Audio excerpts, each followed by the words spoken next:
I would also like to say a special thank you to Daphne and Herbert. Honestly, I can't speak highly enough of these people. Those of you that know them know that they were like second parents to me growing up. And putting up with me as well as the overgrown toddler that was Stuart is a feat alone. Daphne, you look fantastic today. And Herbert, you look fantastic today. I must say, Herbert, your presence at Stuart's stag do was legendary, but if you could refrain from downing the bottles of wine as you did in such top form, it does have to be distributed amongst the wedding party. I'd also like to add at this point, well, obviously growing up I spent a lot of time in the Dixon household, and those of you that know Herbert's sense of humour know that inevitably Herbert's sense of humour will have rubbed off on me to some degree, and if you don't find the best man speech funny, please blame Herbert, not me. I must say I was slightly surprised by the seating arrangements today on top table. A brave move from Stuart sitting next to his mum Daphne, given a reputation for pulling his pants down during special occasions.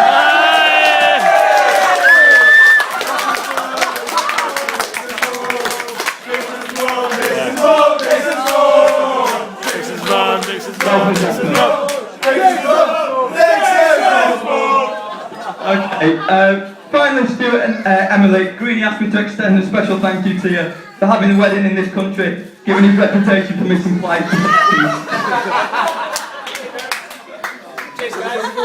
It is an honour and privilege to be your best man at your wedding. I believe there was somewhat of a contention in choosing, but with Ollie having delivered the best man speech the other year, and Chris Maffey only capable of writing a speech in JavaScript, the privilege falls to me.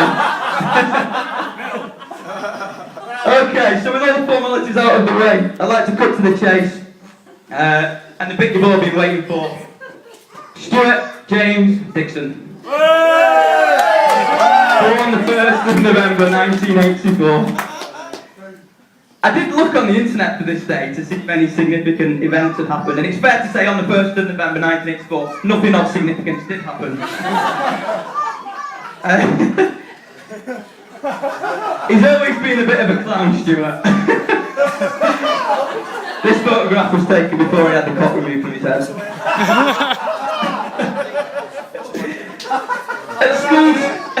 At school, Stuart was always, shall we say, a slightly rotund little child. That's was taken on a ski trip in high school. And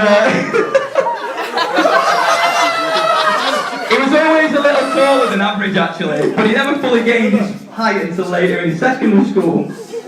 As such, a teacher in primary school gave him the nickname No! As he was bigger than most, he would beat anyone to a pulp that mentioned his name. But as I think the last thing Stuart wants is a fight on his wife's special day, I think it's fair to say I'm safe, aren't I, Trevor? True stories these, I'm telling you. You can't write this stuff. You can't make it up. I first made a connection with Stuart, true story again, in Mr. Edmondson's class in Form 1A, when we were united in orchestrating a fight between a boy called Salman Sadiq and Paul. Sadders. A stubborn and reluctant pair individually, let alone together, fiercely protested our innocence and summoned a meeting to clear our names, which successfully we did. Ever since then, we've been best of friends. Growing up with Stuart, we laughed, we cried, we fought, we drank. Stuart was one of the oldest lads in the year. He was fortunate to pass his driving test early, well, second time I must say, but he passed his driving test and purchased a Mark II.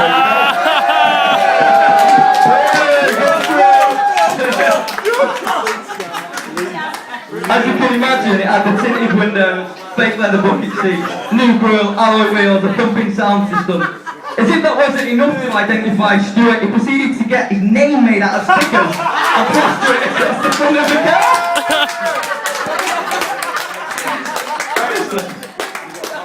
Good lad, good lad. Good lad. Good lad. Being competitive in nature, we had constant fights and battles over a game. Mostly a game called Jonah Lomu Rugby, which some of you will know, and the proclaimed title of the King of Lomu, which I was successfully proclaimed.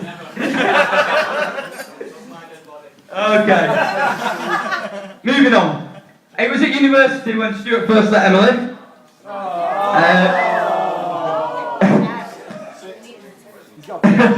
I knew it was serious when Stuart left J2 early one night, and he still has some 2-for-1 drink vouchers left on Smirnoff Ice. I walked out, I said, "You alright, pal?" He said, "Yeah, going to see the bird, innit?" "The bird? What do you mean?" Well, it's just this bird, you know. But in all seriousness, I do remember the moment after he went outside in J2 and I said to him, "Where are you going?" And he said, "I'm going meeting this girl. She's special, she's different, this one." And I knew from that moment that he was head over heels, they stuck together throughout university, have a home together, and I genuinely couldn't be happier for the both of you.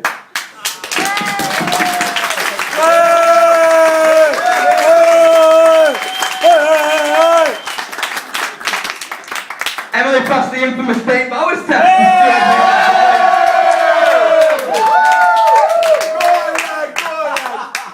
I couldn't tell you why we're called St. Bowers, but I wouldn't have to kill.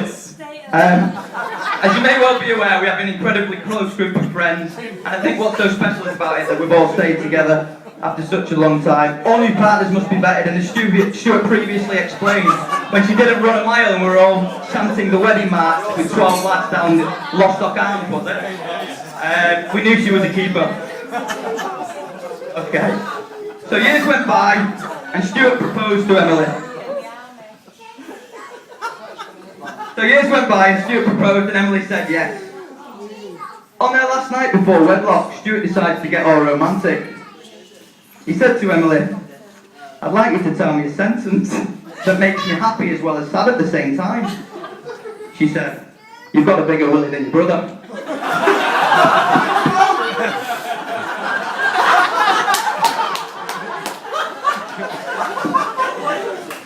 I go off on a tangent here, but you can see why I just sort of drove to a close. Daphne, I have a little revelation to make, and it may come as no surprise. Those of you that know Daphne may know that she used to keep a phone book where you would have to log down your calls before you make a phone call. Dixon's move, Dixon's move, Dixon's move, Dixon's move, Dixon's move, Dixon's move, Dixon's move, Dixon's move. Okay. Upon stumbling across a gigantic 0900 XXX bill, Stuart hastily pointed the finger at his friend Mr. Matthew over there. Being the good friend that he was, he took it on the chin. And while a stern Daphne gave Christopher Matthew a harsh ticking over, Stuart giggled in the background behind Daphne's head while he took the rap for it. Well, I'm here to tell you today, Daphne, those 0900 numbers were not Chris Matthew, they were your friends.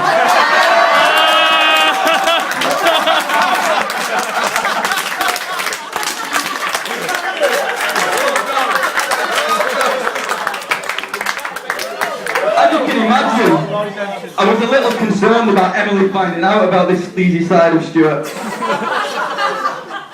As it turns out, it was right up Emily's street.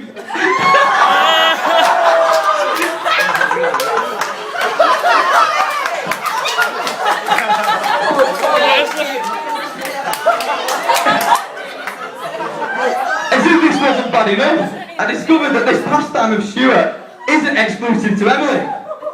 It was only I found this out when looking through some New Year's Eve pictures recently. But he'd been doing it to my girlfriend as well. Go on, Dixon!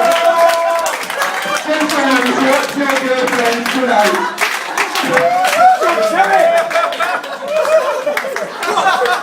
Dixon's on my bed!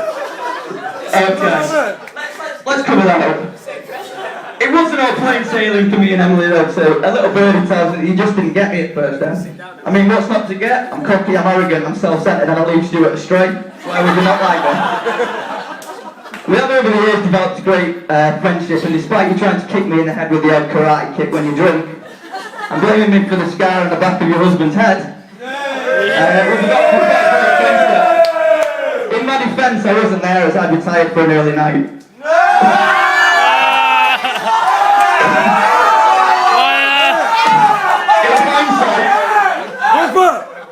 Lucky shot, mate, lucky shot. In hindsight, maybe Stuart should have done the same. All I can say is that if I do ever get married, Stuart, I'm sorry, please go easy on me. Okay. Take him down. That's enough talking for me, and it leads me to conclude. Look at this, I made the bet blue now. Stop there.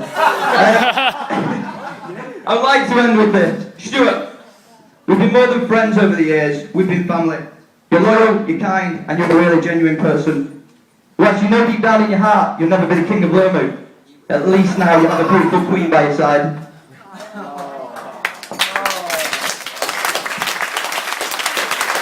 Before I raise the final toast, I've got a few messages I'd just like to read. This is from Eddie from university. Emily Dixon, calls him Dixon. Many congrats to you both, have a fantastic day. We're sorry we can't be there, missing all that outrageous banter. See you soon, Ed and Sonny. And wish you all the best from me, bud. Hope you have a wonderful day and best wishes for the future. And finally, hi Stuart, hope you made the right decision. Thanks for all the weekends lounging by the pool together. All my love, Michael Barrymore.